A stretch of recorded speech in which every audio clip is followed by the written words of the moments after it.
I want you to close your eyes for a moment. Not literally, because you are here and you are listening, but close the eyes of your mind. I want you to go back to a moment, perhaps very recent, perhaps many years ago, a moment where someone you cared about caused you pain. And I want you to remember, with honesty, what was your very first impulse in that moment? You wanted to explain. You wanted to sit across from that person and say, "Do you understand what you did? Do you understand how that felt? Do you understand the weight of what you placed on me when you chose those words, when you made that decision, when you walked away as though it cost you nothing? You rehearsed it. Perhaps you wrote it down. Perhaps you sent a message at 2 in the morning because the silence had become unbearable and the need to be understood had grown louder than your own reason. I understand that impulse completely, because it does not come from weakness. It comes from love. It comes from the part of you that still believed at that moment that if only he could see what you see, if only he could feel what you feel, everything could be made right. That belief is one of the most human things there is, and I will not mock it. I will not dismiss it, but I will ask you with great care and with great honesty to examine what that impulse has ever actually produced. Think about it. Think about all the times you have explained yourself to someone who hurt you. Think about how carefully you chose the words, how much courage it took to say them, how much of yourself you placed on the table when you finally spoke, and then think about what happened next. Did he finally understand? Did the explanation close the wound? Did the conversation end with both of you standing in a place of genuine resolution where the hurt was acknowledged and the connection was restored? For some of you, perhaps once or twice, the answer is yes. And those moments are real and they matter. But for the majority of situations that bring a person to a point of genuine pain, the explanation did not do what you hoped it would do. More often, it produced one of a small number of outcomes. Either he became defensive, or he minimized what you said, or he turned the conversation back around until somehow you were the one apologizing. Or worst of all, he listened, he nodded, he said what needed to be said to end the conversation, and then continued behaving in exactly the same way, and you were left more exhausted than before, more confused, more convinced that you had somehow failed to communicate clearly enough, that if you had just found the right words, chosen the right moment, approached it from a different angle, the result would have been different. So you tried again and again, each time refining the explanation, adjusting the approach, believing that the problem was in the delivery rather than in the reality, that the person on the other side of the table was not interested in receiving what you were trying to give. This is what I want you to sit with, because this is where the teaching begins. A person who deliberately causes another person pain is not confused about what they are doing. Let me say that again, so it can land properly. A person who causes you pain is not confused about what they are doing. They may behave as though they are. They may perform surprise. They may act as though your hurt is unexpected, as though your explanation is revealing something they were genuinely unaware of. But in the deep, quiet place, beneath all performance, they know, people always know. The question is never whether they understand. The question is whether they care. And when a person does not care, your explanation becomes something else entirely. It becomes information. It becomes a detailed map of your emotional landscape, handed over freely, pointing to every place inside you that can still be reached. It shows them what matters to you. It shows them what you value. It shows them the exact pressure points that, when pressed, will produce the reaction they are seeking. And if that person is someone who derives something, consciously or not, from your distress, from the power of knowing that they can affect you, then your explanation is not a bridge. It is a gift you did not intend to give. I want to speak now about something that most people do not examine carefully enough. I want to speak about the relationship between explanation and identity. When we explain ourselves to another person after being hurt, what we are really doing, beneath all the words, is seeking permission. We are seeking confirmation that our pain is valid. We are seeking someone outside of ourselves to tell us that yes, what you felt was real. What happened to you was wrong. You are allowed to be hurt by this. We are outsourcing the authority over our own inner world to the very person who just demonstrated that they cannot be trusted with it. This is a profound thing to recognize, because it means that the impulse to explain is not simply about communication. It is about a much deeper need, the need for our reality to be confirmed by the person whose behavior created that reality. And as long as that need exists in the form I am describing, as long as your sense of whether your pain is legitimate depends on whether he acknowledges it, you will remain connected to him in a way that gives him enormous power over your inner life, even when he is not present, even when the relationship has ended, even when years have passed. So what is the alternative? Because I am not standing here telling you to suppress what you feel. I am not telling you to pretend that you were not hurt or that the pain does not exist. What I am suggesting is something more precise, and it requires a kind of inner honesty that is, I will not pretend otherwise, genuinely difficult. The alternative is to become the one who confirms your own reality, to sit with yourself and say, I know what happened. I know what I felt. I do not need him to agree with my account of events in order for my account to be true. I do not need his acknowledgement in order for my pain to be valid. What I experienced was real. What it cost me was real, and I will not place the key to that truth in his hands. This is not a small shift. This is not simply a technique for managing difficult conversations. This is a fundamental reorientation of where you locate your authority. And it is, if you are willing to do the inner work it requires, the beginning of a kind of freedom that no explanation ever produced.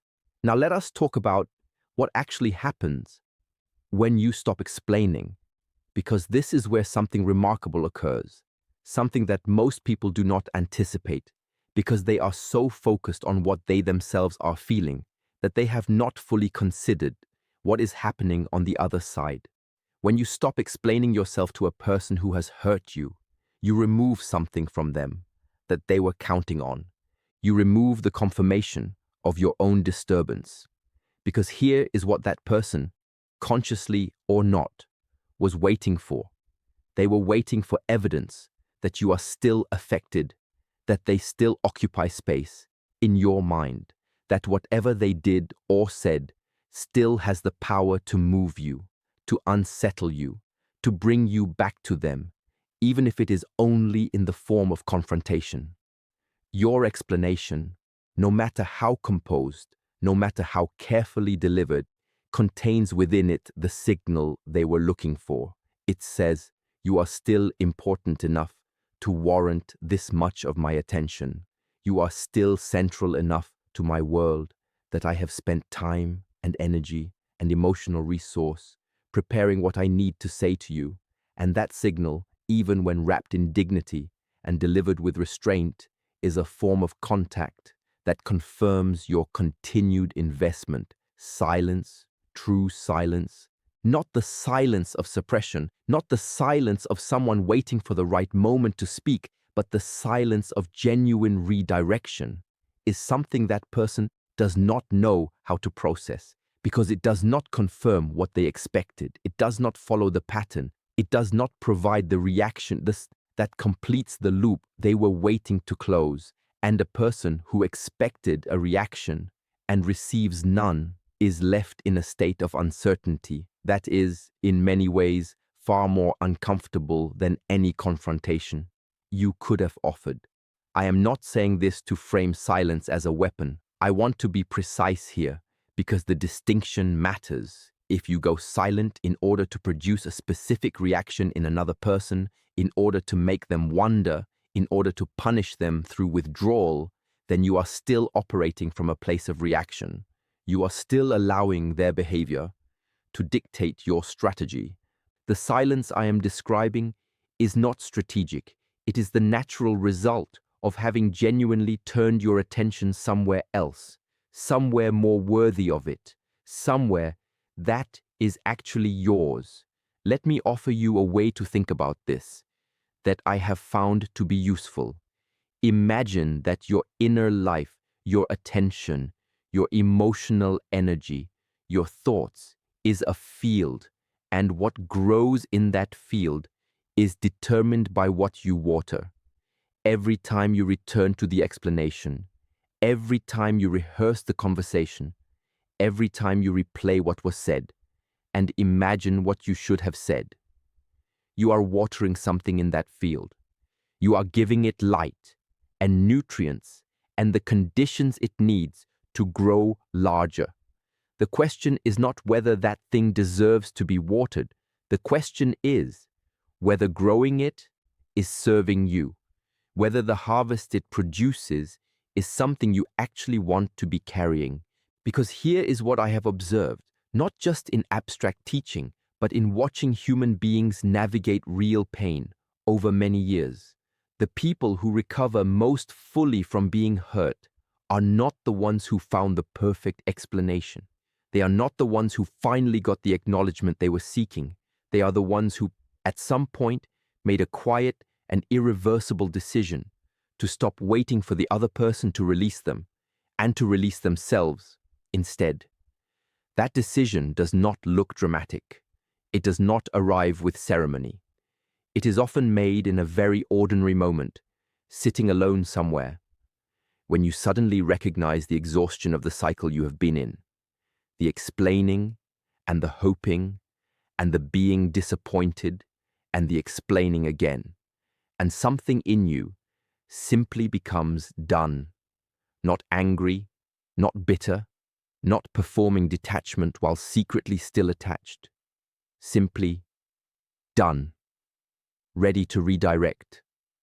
When that moment comes, and it will come if you allow yourself to move toward it rather than away from it, you will notice something interesting. The impulse to explain does not disappear immediately. It will still rise in you, particularly in the early days. You will think of something you want to say. You will compose a message in your mind. You will imagine the conversation and how it would go, and this is where the practice begins. Not in the absence of the impulse, but in what you do when the impulse arises. The practice is to notice it, to acknowledge it, to say to yourself, yes, I see you, I understand why you are here, and then to consciously, deliberately choose not to act on it. Not because the feeling is wrong, but because the action it is pointing toward does not serve where you are going. This is the discipline I am speaking of, and it is a genuine discipline. It requires the same quality of attention and intention that any meaningful practice requires. You will not be perfect at it immediately. There will be moments when the impulse wins, when you send the message, when you make the call, when you find yourself at midnight typing out the explanation one more time. And when that happens, do not compound it with self-judgment. Simply return to the practice. Begin again. The path is always available, regardless of how many times you have stepped off it. There is something else I want to name here, something that sits underneath the explanation and gives it much of its power.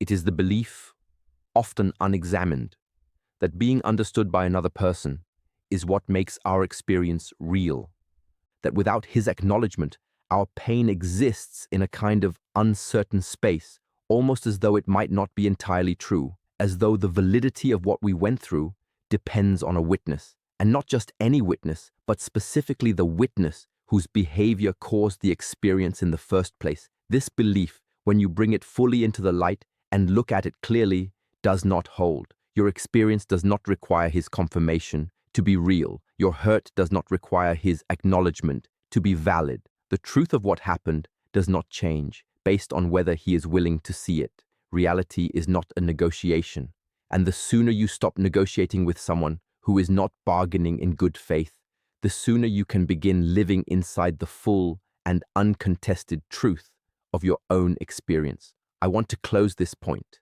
by speaking about what becomes possible when you have genuinely stopped explaining yourself, not just with this person, but as a pattern of being.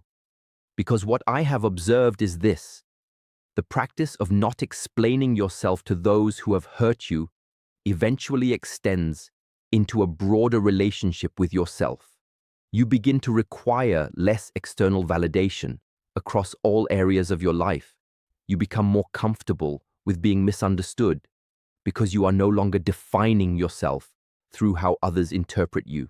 You develop a kind of inner solidity that is not rigidity, not defensiveness, not the hardness of someone who has been hurt too many times and decided never to be soft again, but a genuine rootedness that comes from having located the authority over your own inner life, where it actually belongs, inside you. That rootedness is one of the most quietly powerful qualities a human being can carry. And here is what will happen, not as a strategy, not as a calculated move, but as the natural and inevitable consequence of a person becoming more genuinely themselves. He will notice, perhaps not immediately, perhaps not in any way he can articulate, but at some level, the person who expected you to keep reaching, who counted on the explanation as evidence of your continued need for him, will register that something has changed, that the dynamic he was relying on is no longer available, that you have moved somewhere he cannot quite locate, and you will not be thinking about him when that happens, because you will have already turned your face towards something far more worthy of your attention, the quiet, steady, ongoing work of becoming exactly who you were always capable of being, before anyone convinced you that their understanding of you was more important than your understanding of yourself. The one who no longer needs to explain herself has already won the only battle that ever mattered.